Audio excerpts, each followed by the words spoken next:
I am the seed that grows and advances the kingdom for soul winning. This word, bread of life, that the received today is not only for me, but to be shared with others that they may grow in Christ as well as myself for the purpose of successful living.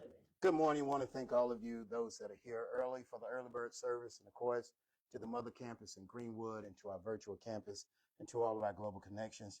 Of course, we don't waste time in the early bird service. Our topic today is I refuse.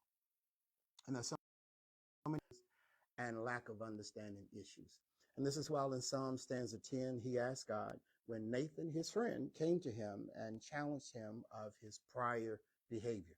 See, sometimes we can do things and we can move to another place, but in our lives, we haven't cleaned up where we were.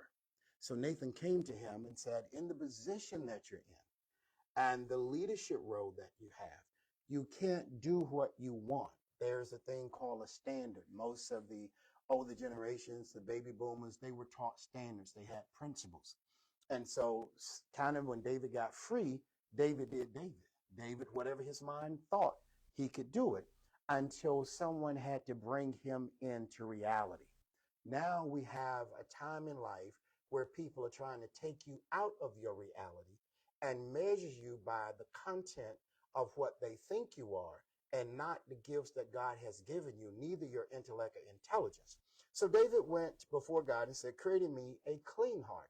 So now with all of us, and we were joking earlier about levels of education and colleges that we have attended, but most of the time, people don't instill in us the God part. Now, going to church isn't the God part because most of the time when we go to church, we practice tradition, we practice whether it's this particular denomination, so they have this, they have that, and that's what we practice. But the Bible talks about having faith and believing God. Most of us are taught in the beginning how to seek God for things, not relationship, not understanding, not spiritual growth. It's basically, Lord, I need you to help me because I need to get to here. But do we really form a relationship with God?